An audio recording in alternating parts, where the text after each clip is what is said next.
All right, welcome back to the ICS Radio Hour, half hour with Eric and Dwayne. Hey, Dwayne, what do you want to talk about today? Actually, I should probably say what I want to talk about today, and then we'll go back and forth. I want to talk about how do you not lose your job in ICS security? Let's make sure we're clear. Today is August 8th.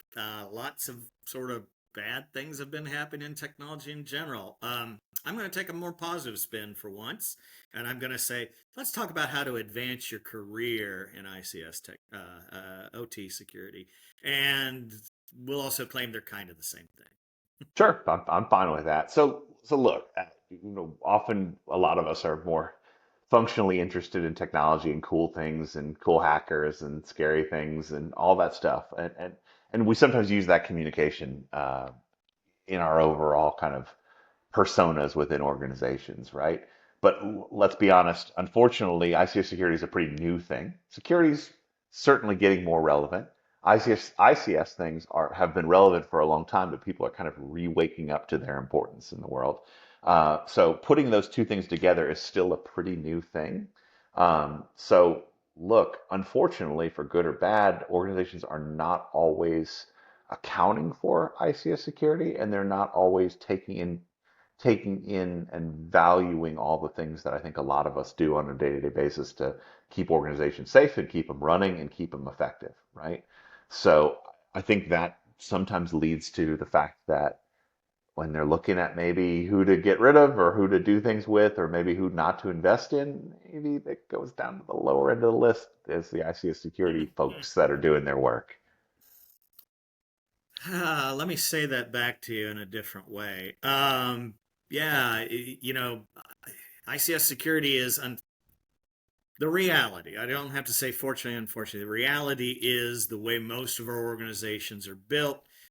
It has increasingly become the purview or the responsibility of InfoSec.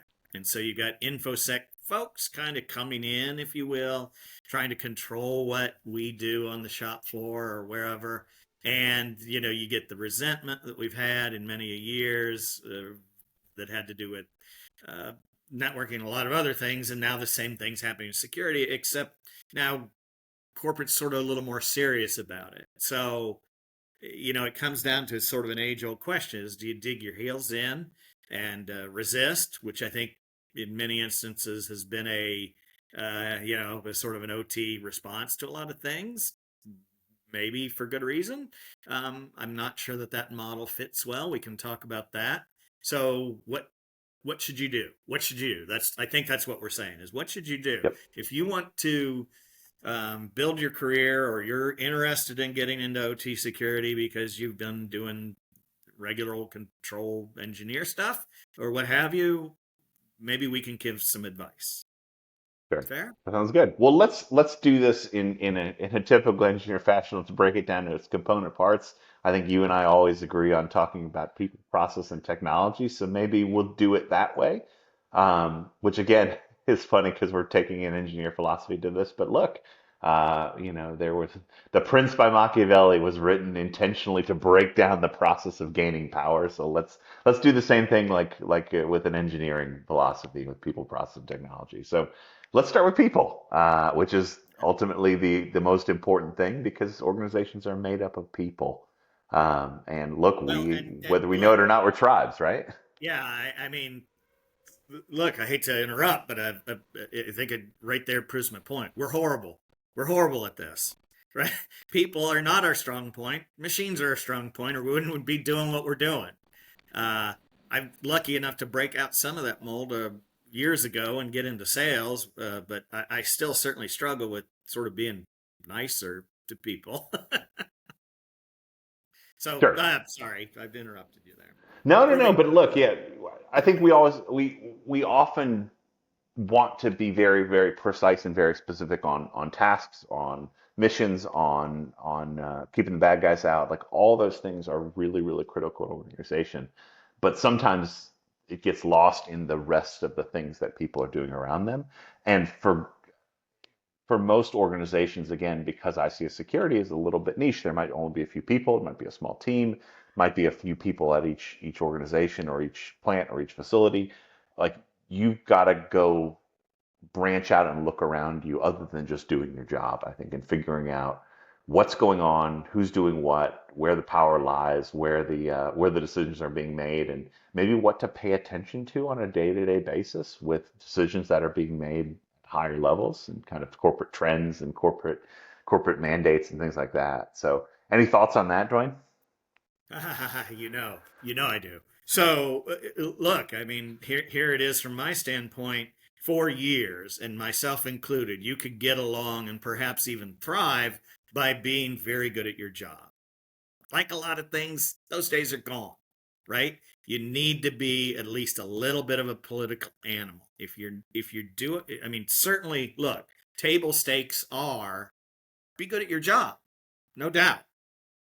But I think we all know people that maybe weren't so good at their jobs and they kind of do better than you sometimes. So how is that possible? Yeah. Well, if you sit down and you do your 8 or 10 or 15 or hopefully less hours task a day and you never look up from it, you're probably in trouble, right? You probably, I mean, yeah, you're not going to go anywhere. You're too valuable in that position. And so my contention, and I could go on about that, but let's not. Um, my contention is, and look, even if you have to put this on your calendar, pull your head up out of your work, pay attention, as you just said, what's going on around you? Who's in charge of things? How does this organization truly work? And yeah, you probably know how, the people that immediately surround you and that you work with every day. Yeah, you know all that. But who's really kind of making these decisions? Understand the people and make a concerted effort. And this is sort of the second step here is do that. Think about how your company works, runs, what's going on outside, what's competition like. I don't care what part of the organization you're in. You better know what's going on in your industry. And especially if you're responsible for making the things that you sell, you're printing the money, you better know that. And then and specifically around the topic of the day in ICS security, how is that viewed in your organization? Again, most of the people you and I have sold to and talked to, whether we like it or not, we don't always. InfoSec is buying tools. InfoSec is calling the tune. InfoSec is sort of thought to be in charge. Now I know we all know, hey, you can kind of do what you want because you're working at a plant and it's important that it stay running. But that's not what we're talking about here. We're talking about advancing your career and or keeping your job. So don't you've got three choices here. You can dig your heels in, you can resist. Not always a great thing to do. You can nod your head Even and though still sometimes be. it feels good to do that, right? It Yeah, does sometimes feel look, good to we be all the like person that. who We're is all holding up. geniuses. Yeah, Yeah. I can tell every story I tell, I'm the hero of the story, and it's because, in the old Western look, I'm the Lone Star guy standing up to the man. Well, Well, and we've created our own mythology around ICS security and OT security that we're all the defenders, right? We're the yeah, people holding back the enemy, and it's us. We're the ones at the gate that are doing all the work. But and that's 100% true. But it also doesn't mean that everyone else is on the gate with us, and we need to put more people on the gate with us. it doesn't mean we all agree on how to do that, and you know, we aren't always right. That's a hard pill to swallow, right? We aren't Exactly. always Yeah. right, or sometimes you can be right and still be unemployed. So That is also right. it's there's a fine line there, and I won't. But look, if you get what I'm saying, I'll stop. Um, so you can dig your heels in, you can smile, nod, and still do whatever you want. I call that the teenager strategy. That's the strategy I used as a teenager with my parents. Or you can understand what's going on and lean in and contribute something, contribute your voice. If there are places where you can add knowledge or even disagree, hopefully in a good way. Uh, that's I think that's the thing, right? You go into some places where other people are a little afraid to go to, and that's good for your career as long as you can do it in a professional and diplomatic way, which is certainly what I've struggled with much of my career. Well, I think that's a good place to leave it. I think that's a probably another show on its own is talking about just personality things and just ways to kind of uh, go make good partners and go make good champions within an organization. But let's move on. Well, let me Let's move stop on you to there because process. let's say what is the real. So we talked about a lot of stuff. What's the real advice? Sure. The real advice is, like you said, get up, get your head out, go meet people, understand what's going on around you, and understand where the organizational priorities, I think, lie. Yeah, and I would say specifically again, if you're an automation controls engineer, if you're involved or want to be involved in security, um, here's the mistake I've seen. Hey, go take somebody to lunch or get on a Zoom meeting or just get to know people. Target appropriately, right? You're not looking for sort of the bureaucrat and the low guy. I'm not trying to, be dismissive of anybody. But if you look at what you do, right, and if you look at the people in InfoSec and people in IT, your best people to know typically have a architect kind of title, right? They're people who can change, move, do. They're not practitioners per se, or they're a little bit higher level. These are the guys that you should get to know, take to lunch, etc. And then make Okay. it repeatable. Keep doing it. Yes. Yeah. Good. All right, let's move on to process then. And Mm-hmm. we've kind of started talking a little bit about process, but yeah, let's talk through process real quick. Dwayne? So, what process are we looking at, right? The process we're trying to understand is how are decisions made? What are the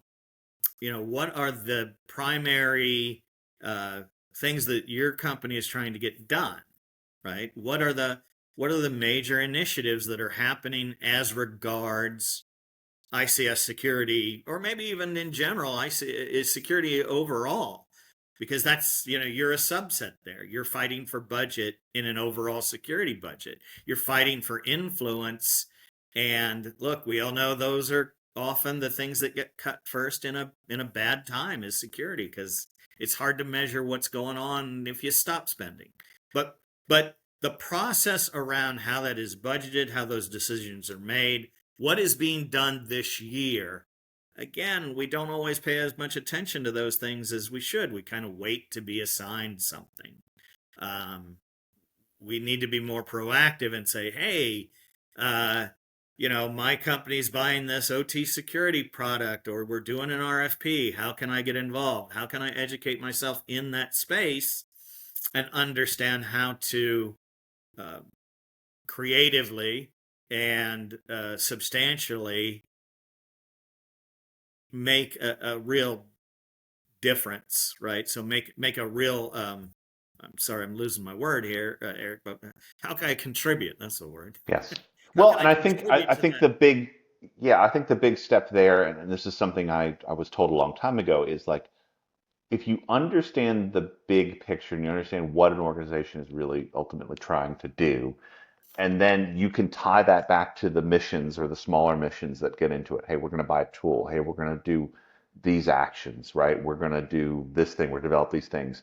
If you understand why this one, the higher up thing, is going to these lower things, and you're able to understand and process your part in driving each of these little smaller parts, you can consistently tie what you're doing back on a daily, a weekly, a monthly, even an hourly basis to like how are you developing and pushing those goals. And it also allows you, you know, bluntly to have a good answer when somebody says, okay, well, what have you been doing this year, right? What have you been doing in your annual review process, in your monthly review process, whatever it is? You can say, I have been just specifically going after these objectives and these processes, and this has helped the organization because of X, Y, and Z, which which again helps you, you know, better solidify yourself in the organization. It allows you to think of things in steps on a day-to-day, month-to-day, you know, yearly basis to say, how am I helping helping the organization grow, but how am I also growing as well with that organization? Versus, hey, I'm just kind of keeping my head down and I'm thinking about the next step. I'm thinking about the next step in front of me. Think 2 or 3 steps in front of you and why that's going to add to the bigger goal. I think that's a huge, just general process to implement. You know, that's a little bit hard to do, but once you start thinking about it, you can create your own stories and create your own uh, put your own piece into the organization, put where you fit.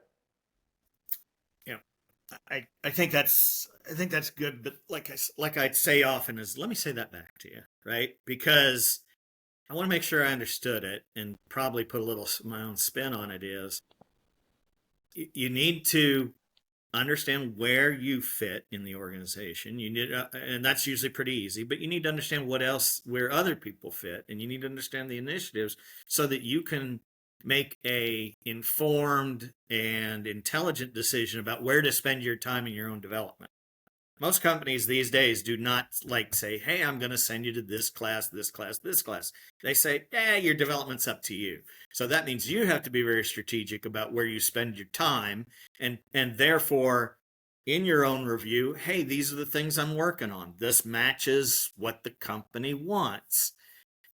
Okay, the other thing is you opened up the episode with, hey, how do you keep your job? Or maybe you didn't keep your job. So if you can go to your, next interview and say, not only am I good at whatever ladder logic, these are the things I was spending my time developing myself about these technologies or these security processes or whatever it is you're working on. That's going to typically put you ahead of the game from that standpoint as well. So either way, it's good for your career. Absolutely. Well said. Well, I think we did that one. Do you Well, want to do technology? Oh, is there yeah, something else? but let's do this. Well, I'm going to force you to do this, right? Well, what's the specific advice again? So we just said a lot of words. Yeah. Know where your team is going. Know where your position is in that team, what the organizational goal and philosophy is, and how you can add to it in meaningful ways Yeah. structurally, and then grow along with that, but also grow for yourself. I'll put one more on the bottom of that because it kind of puts it kind of it combines both people and process. Is get your name out there, right? Be positive, be professional, be good at your job, and realize that, yeah, I know this thing. This is a place where my voice matters. Understand when you're building those relationships and when you're understanding those processes, you can contribute in a meaningful way beyond just the people you deal with every day. Now, and look, this goes back to, people, process, technology. You and I didn't make any of that up. That everybody says that. The other thing I will say that a lot of people say is get outside your comfort zone, right? Because that is uncomfortable to go voice your opinion to people outside your particular set of group that you know and like or whatever. So get out there and write something. Get out there and have an opinion. Again, be nice, be professional, be everything else, but get it out there. And that's sometimes the hardest thing to do, but do it. I mean, Think, you think, and I and are then kind of doing remember it to speak. today, Yeah. right? Yeah. Think and then remember to speak is always what I always like to think about. Cool. All right. So yeah, now let's go.